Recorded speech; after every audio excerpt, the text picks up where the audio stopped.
Edith Piaf, de son vrai nom Edith Giovanna Gasson, est une chanteuse française avec beaucoup de talent de musique hall et de variété. Elle a été reconnue comme la Môme Piaf. Un rire qui se perd sur sa bouche, voilà le portrait sans retouche. Bon, nous sommes les journalistes de la Presse à Paris, Beverly Lachapelle et Christina Casado. Aujourd'hui, nous allons présenter un documentaire sur la vie de la chanteuse Edith Piaf, qui repose un peu.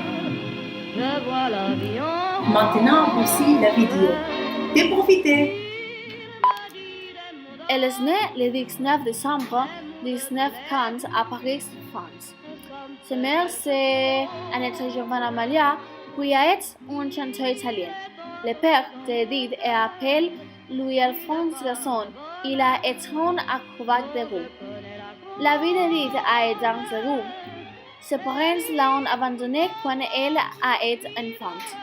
Quand elle était jeune, elle a obtenu son éducation par des gens qu'elle a effectués pour dans la roue. Quand elle a eu 14 ans, elle a rejoint son père pour travailler avec lui. Après, elle a été séparée de son père. Et elle avait une fille de 17 ans et son nom a été Marcel. Marcel est morte à l'âge de 12 ans.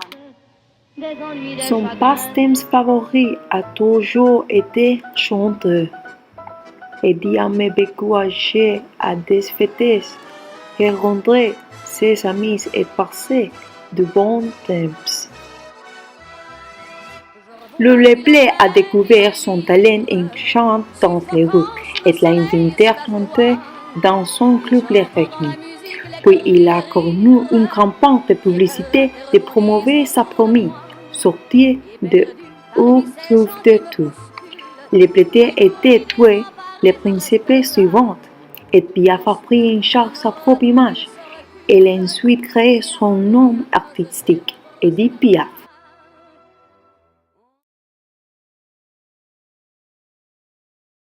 Légende, le plus beau du XXe siècle, Edith et Marcel. En ces années d'après-guerre, la Môme y croit enfin. Cerdan, c'est l'homme de sa vie, celui qu'elle attendait.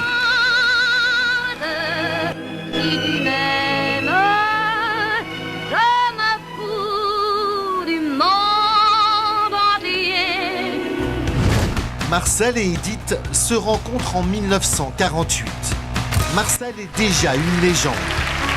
Il a débuté sa carrière dans les années 40 et en peu de temps, il est devenu le boxeur préféré des Français, une véritable star.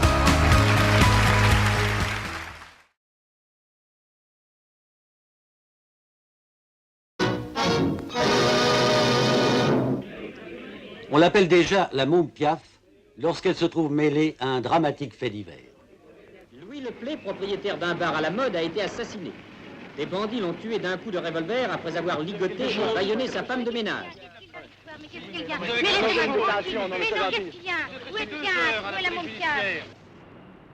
Mademoiselle Piaf, pourquoi après l'attentat avez-vous indiqué le nom de vos amis? Mais je n'ai accusé personne, monsieur. J'étais obligée de dire avec qui j'étais avant, puisqu'on m'a questionné. Il fallait bien que je dise avec qui j'étais. Si je n'avais rien dit, on aurait eu l'air de dire que je protégeais quelqu'un. Alors j'ai dit la vérité, mais je n'ai accusé personne. Vous connaissez bien le Play?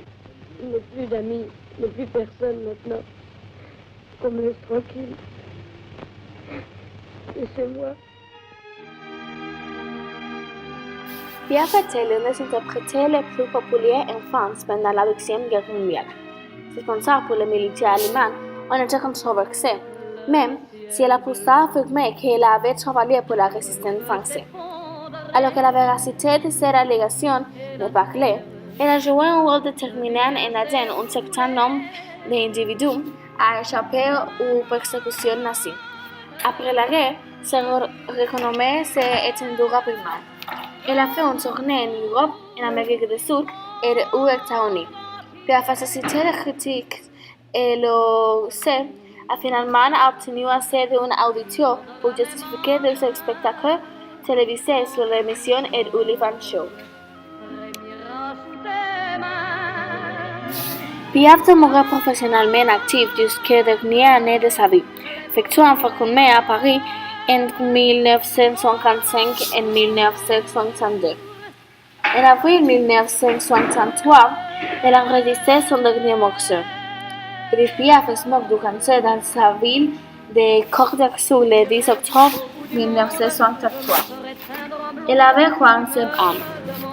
L'archevêque de Paris a refusé les demandes d'un messe de funérailles suivant le style de vie non religieux de Piaf, et les inhumés s'intimaient du Père Lachaise à Paris à côte de sa fille Marcelle.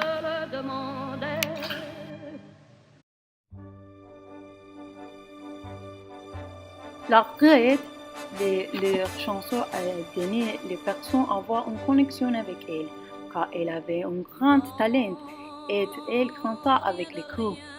Ces chansons reflétaient les moments de la vie d'Edith Piaf. Une de ses chansons les plus reconnues était La Vienne Rose, où elle parlait de sa vie. On ne regrettait. Aujourd'hui, Edith demande leur chanteau français dans ses cours. L'homme, l'état de passion pour le nom et Piaf est France. C'est payé, balayé, oublié. Je me fous du passé avec mes souvenirs. J'ai allumé le feu, mes chagrins, mes plaisirs. Je n'ai